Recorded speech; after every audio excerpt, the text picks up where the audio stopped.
At a press briefing, Governor Ron DeSantis, R. Florida, responded to President Trump's call to end mail-in ballots.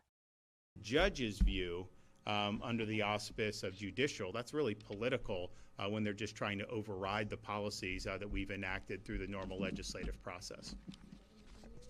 The president talking about eliminating vote by mail. Do you think he has the legal authority to do this, and do you think it's sort of hypocritical considering? So it's interesting. So I've talked to the president because he's a Florida voter, and what he means by vote by mail, I think, just in my conversations, is the states like California and Nevada and others where they just send all these ballots out into the ether, basically.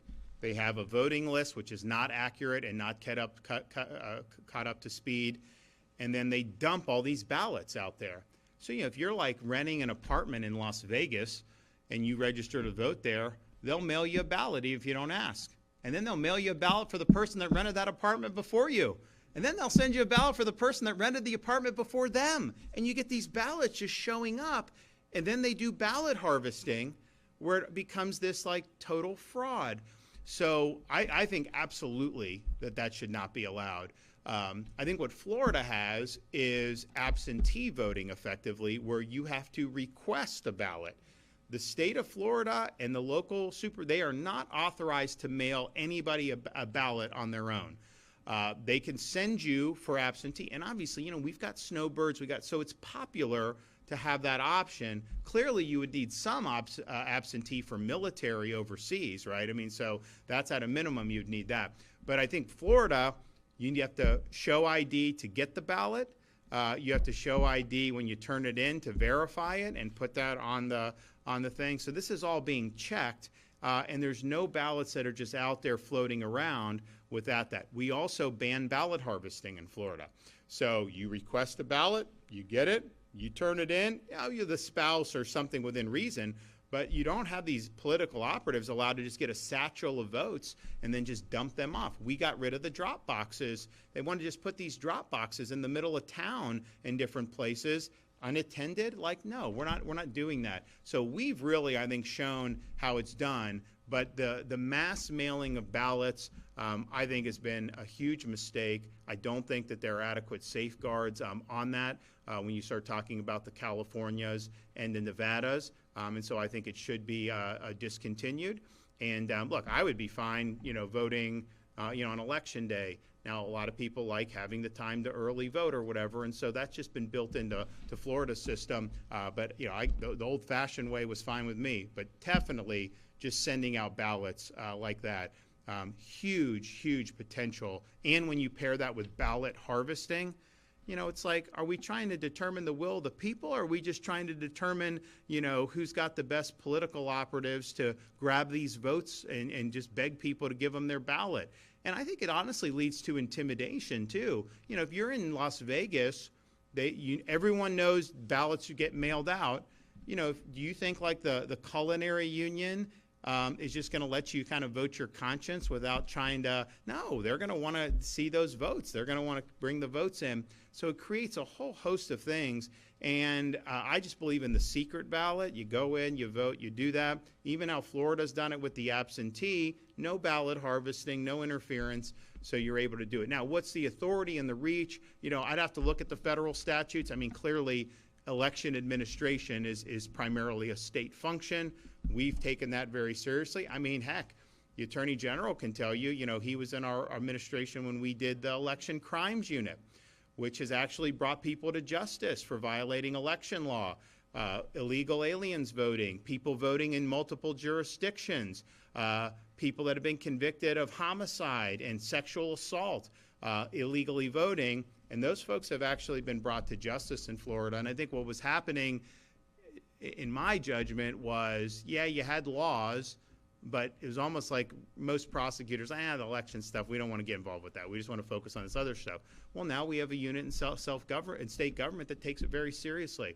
So from an enforcement perspective, the laws against ballot harvesting and Zuckerbucks and all these things, getting rid of the drop, all that stuff that we've done, we've really done it right, I think, in Florida. And so not only California, they send the ballots out. We will have an election. And in the state of Florida, your ballots are counted. and the results are produced on election night. That's how it used to be. Those were the expectations. Then it was like, well, some of these states are going to take a couple more days. And then California, they take weeks to be able to count the ballots. So you're running for Congress out there. It's usually the Republican will be winning after the election night, and they've counted, and then they keep counting and keep counting and keep counting for weeks on end. And it takes them 4 to 6 to 8 weeks to be able to produce the results for an election.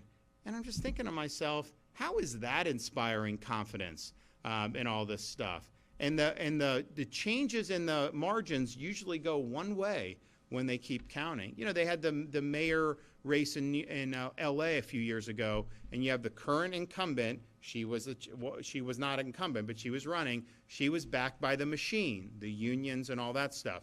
You had another Democrat. I think he had maybe been a Republican. He was considered, more centrist, but people knew L.A. needed to be cleaned up, so he had a reform message. He was winning after the election day or the primary day. And then like 2 weeks later, she wins by like 10%. And I'm thinking to myself, where did those votes come from? How do you all of a sudden just be able to pull all these votes? So I think what they do in California, I have no confidence in it. I think most people look at that and don't have any confidence in it. And don't tell us it can't be done. Because in Florida, we've shown it can be done. And we've had problems with elections in the past in the state's history, but we rectified that. And when I came in, we had some hiccups in the 2018 in some of these counties. I took some action, but then we worked with the legislature to do robust election integrity measures. And it works, and people have confidence. And I've not seen, since we've done our reforms, there's never been any election result that I've had any issue. I mean, because the ballot, you know how many ballots have been cast, you see how many have been counted, and you see the result. With California, you don't even know how many votes are outstanding. Like they can, postmark it on election day and it gets there 10 days later. Oh yeah, we'll count that still. I mean, so we showed it can be done. I think our model is the best model for the country. But, I think Congress may be able to do some things to make it so that these states are not able to pull some of the shenanigans they did. But you remember back during COVID, they were trying to get me to cancel some of these elections because I was like, no, we're going to do the same thing. But what happened is they put a lot of money in the CARES Act to really underwrite this whole mail-in ballot situation, and that really exacerbated the problems in the 2020 election like we've never seen before. So people ask me like, oh, Florida, you guys are leading this. You just how you do it? I was like, as governor of Florida, I get this great cheat code. All I got to do is look to New York, Illinois, California, and then do the opposite.